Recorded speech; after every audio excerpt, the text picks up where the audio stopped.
Halo Sinekrip, balik lagi sama gue Rashid Hari yang kali ini mau ngomongin sebuah film yang gue rasa layak sih disebut sebagai film yang fenomenal. Dia ini film indie yang diadaptasi dari video game yang juga indie, terus dibikin dengan budget yang sangat-sangat low, 3 juta dolar ya.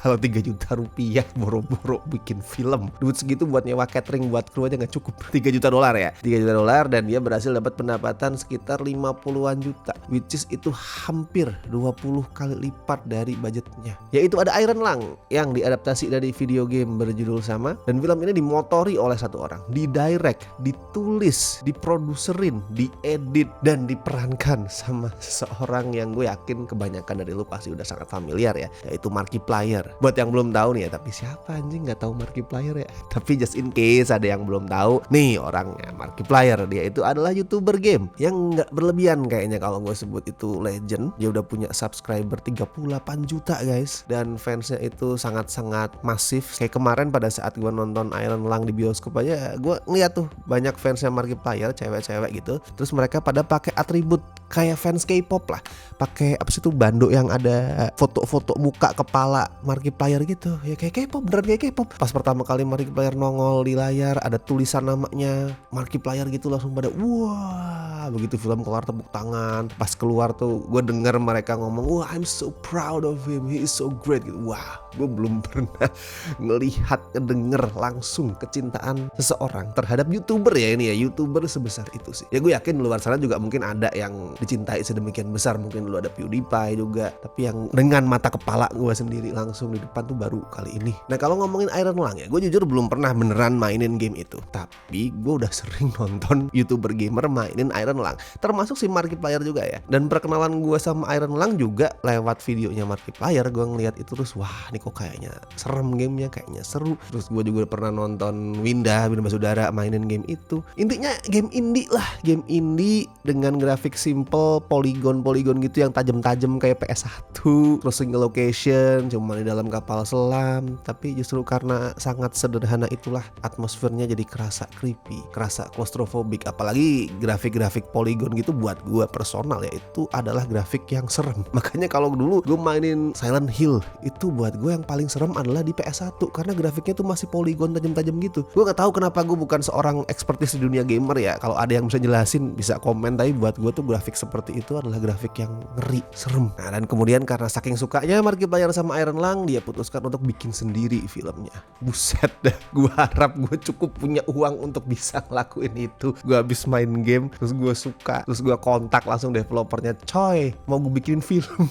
Oke, tapi kita ngomongin dulu soal film adaptasi video game nih. Meskipun gak pernah diomongin secara belak-belakan ya, tapi kita semua ngerti lah sentimen para eksekutif studio PH film terhadap gamers tuh kayak gimana. Mungkin di kepala mereka tuh ada kata-kata kayak gamers tuh ngerti apa sih tentang pembuatan film gitu. Mungkin ya, tapi gue yakin itu yang dirasain sama banyak pihak petinggi PH film tuh yang lagi mau ngadaptasi video game ya. Jadi kayak ada ungkapan-ungkapan yang merendahkan kayak gitulah, dan ungkapan merendahkan itulah yang buat gue justru sering ngebawa film adaptasi game itu ke arah kehancuran. Karena lu tahu sendiri kan, film dari game itu nggak semuanya sih, tapi kayak mayoritas jelek, banyak juga yang flop. Mungkin baru belakangan ini aja sih kayak kualitasnya mulai membaik, kayak Angry Birds, Super Mario Bros, terus Sonic pun itu harus ngelewat backlash dulu ya baru bagus desainnya. Karena ya itu, pembuat filmnya, PH-nya tuh kayak gak peduli sama game itu sendiri. Jangankan mencintai gamenya ya, gue yakin para pihak studio itu bahkan gak pernah mainin game itu. Mereka gak tahu apa sih yang dicintai sama orang-orang, sama gamers dari game satu ini. Mereka tuh gak ngerti, makanya mereka obrak-abrik semaunya sendiri, mereka ubah seenaknya, dan akhirnya experience-nya itu sama sekali berbeda, merusak experience itu. Nah datang nih Mark dengan Iron Lung. Dia gini deh, setelah selesai nonton, gue belum bisa bilang kalau Markiplier adalah sutradara yang let's say berkompetensi tinggi ya, belum. Gue gak bilang tidak, tapi belum. Siapa tahu suatu hari nanti dia bakal jadi keren banget, who knows, tapi untuk sekarang masih belum. Itu dari segi skill, tapi dia di Iron Lung itu punya sesuatu yang buat gue gak kalah penting dari skill. Sama kayak video game yang diadaptasi ya, Markiplier tuh di sini datang dengan kobaran jiwa indie bung. Itu semangat banget. Dia mengedepankan semangat sama niat yang didasari oleh love, cinta, kecintaan dia sama Iron Lung atau kecintaan dia sama video game in general. Buat gue itu gak kalah penting daripada skill pada saat bikin film. Lu punya cinta tapi nggak punya skill, ya lu bisa melakukan yang sebaik yang lu bisa. Tapi kalau lu punya skill tapi lu nggak punya cinta, lu bikinnya asal-asalan. Dan di sini Markiplier meranin seorang narapidana bernama Simon yang dikirim buat ngeksplorasi sebuah bulan yang terendam dalam lautan darah. Jadi dia tuh diharuskan mengendarai kapal selam, terus nyelam sendirian masuk ke lautan darah tanpa dikasih arahan pasti sebenarnya dia mesti nyari apa. Yang Simon tahu, dia itu harus ngambil foto pakai kamera sinar X. Tapi pada saat explore, Simon tuh yakin kalau ada sosok misterius yang diam-diam itu mengintai dia, ngikutin dia. Alurnya sesederhana itu, sangat sederhana. Yang nggak sederhana adalah world buildingnya. World buildingnya tuh kira-kira kayak gini. Jadi dunia itu Alkisah baru mengalami kiamat yang dinamai Quiet Rapture. Di situ seluruh planet dan bintang-bintang tiba-tiba tuh lenyap,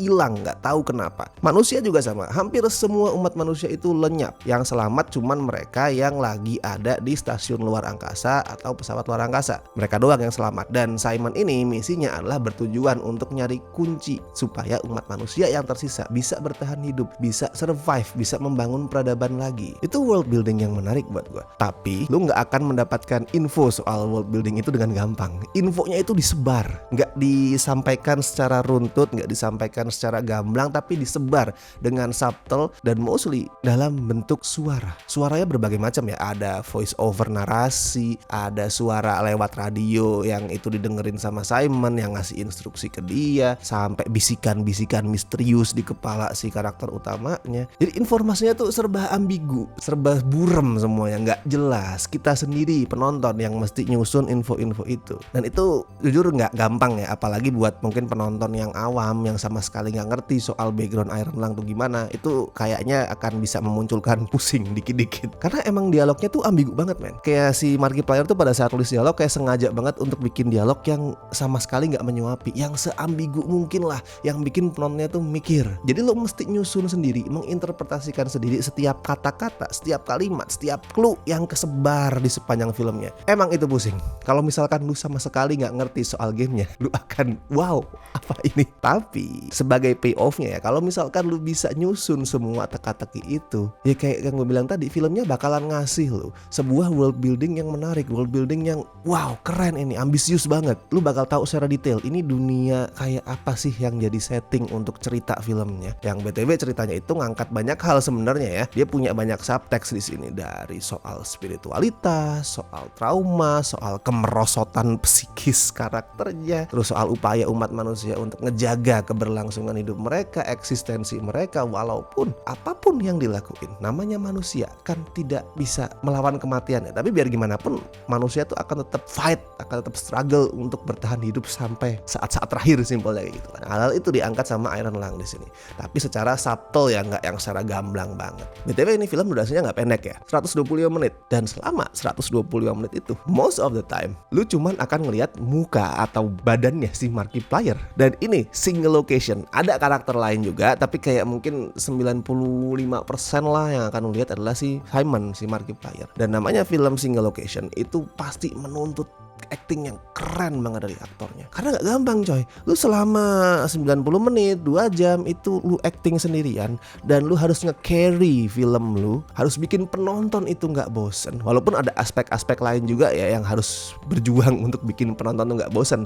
Tapi acting kan yang jadi sorotan utama tuh. Yang dilihat oleh penonton adalah muka lu. Nah, Markiplier di sini buat gua dia gak jelek, sama sekali gak jelek actingnya. Dia punya inilah kemampuan untuk nampilin ekspresi, karena mungkin udah terbiasa ya main YouTube terus harus berekspresi. Kan Markiplier tuh termasuk YouTuber yang ekspresif buat gue. Kayak tiba-tiba tuh what the fuck ya, itu membantu. Itu jujur membantu. Ini gue kayak lagi nonton Markiplier reacting ke game horror, sama kayak gitu. Dia reacting ke peristiwa aneh di kapal selam dia. Makanya secara ekspresi itu oke lah. Terus dia juga bisa nampilin beberapa emosi dasar kayak marah, sedih, itu dengan lumayan memadai lah, lumayan proper. Tapi ya semua itu masih di permukaan. Actingnya tuh masih belum yang kayak punya banyak layer, terus acting yang subtle tuh masih belum bisa. Jadi ya udah, kalau misalkan marah, udah marah dengan cara yang besar yang wow what the fuck is this gitu. And it's fine, itu nggak jelek, tapi buat gue belum cukup untuk bikin dia bisa mengemban beban sebagai aktor utama di film yang isinya cuman dia doang dan durasinya itu 2 jam lebih.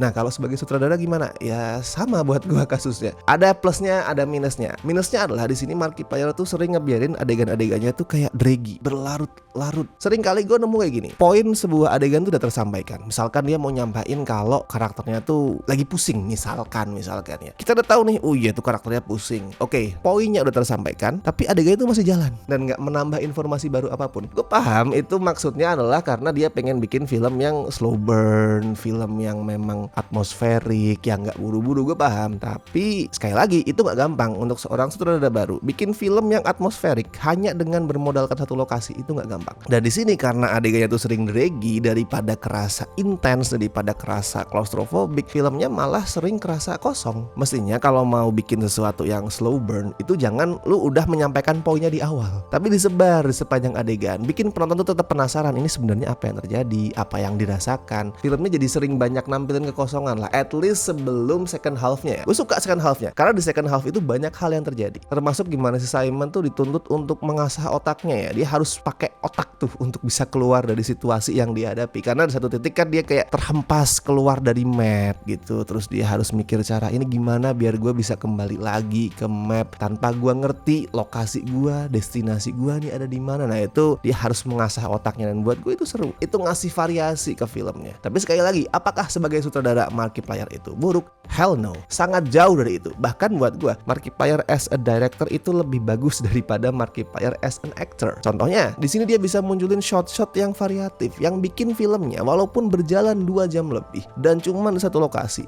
nggak kerasa monoton. Apalagi di sini dia didukung sama tim efek spesial yang keren banget ya, efek praktikalnya, efek CGI-nya yang itu tentu saja tidak digarap dengan budget yang tinggi, itu semuanya keren. Gue suka banget tiap lagi ada sesuatu yang membutuhkan efek di sini, darah kayak atau misalkan ada penampakan makhluk misterius gitu. Gue suka banget karena kelihatan convincing, kelihatan meyakinkan, dan gue ngerti itu dibikin dengan budget yang murah. Itu juga skill seorang sutradara ya. Di luar emang kualitas visual efeknya tuh bagus, tapi kalau sutradaranya nggak bagus, tetap film akan kelihatan murahan. Markiplier bisa ngelakuin yang banyak sutradara belum bisa lakuin, yaitu bikin film dia kelihatan lebih mahal dari kenyataannya. Ini film gak kelihatan kayak 3 juta dolar men. Tapi overall yang paling bikin gue kagum dari apa yang ngelakuin Markiplier di sini adalah dia berani untuk keluar dari pakem. Storytellingnya nggak mau nyuapin penonton. Temponya slow, walaupun itu juga sebuah kelemahan ya. Dia berani nge-explore subgenre cosmic horror yang kadang-kadang rada-rada nyerempet ke arah surrealism juga ya. Itu adalah subgenre style yang masih jarang, masih kurang berani dieksplor sama sineas di jalur mainstream. Lu cek deh, dalam 5-10 tahun terakhir ada berapa sih cosmic horror mainstream yang udah dirilis sama Hollywood, dan kalau misalkan itu di filter yang bagus makin sedikit lagi men. Hal-hal yang gue sebut tadi semuanya emang mungkin belum dieksekusi secara maksimal ya, tapi semua hal itu adalah bukti kalau Markiplier di sini itu nggak mau tunduk sama yang namanya pakem, sama yang namanya formula. Itu hal-hal yang anti mainstream lah kasarannya lah. Gue nggak suka istilah anti mainstream ya, tapi itu kayaknya kata yang paling pas untuk menggambarkan approach-nya Markiplier di film ini. Lu lihat deh nanti third act-nya kayak gimana. Gue suka banget third act-nya. Apapun kelemahan yang gue rasain sepanjang film itu termaafkan karena third act itu. Itu udah kayak puncak kegilaan cosmic horror yang semuanya tuh tumpah ruah. Simpelnya apa, di sini Markiplier tuh tahu dia pengen bikin apa, dan dia tahu untuk achieve visi itu dia perlu apa. Dan sekali lagi dia bikin ini dengan cinta. Kalau skor buat Iron Lung ya mungkin baru bisa gue kasih 6 dari 10, but still gue sangat-sangat respect, gue sangat-sangat kagum sama apa yang berani dilakuin sama Markiplier di sini. Jadi silakan ditonton filmnya di bioskop ya. Dan buat yang sudah nonton, bagiin juga review kalian, bisa di kolom komentar atau bisa juga di skorefilm.com. Silakan ramekan. Dan seperti biasa, makasih banget buat teman-teman yang setia join membership Cinecrip, terutama beliau-beliau berikut ini dari Tier Besti, La Familia, thank you so much. Tier Sobat juga makasih banget untuk kalian semua. Oke, gue Rashid Haris, sampai ketemu di review-review berikutnya.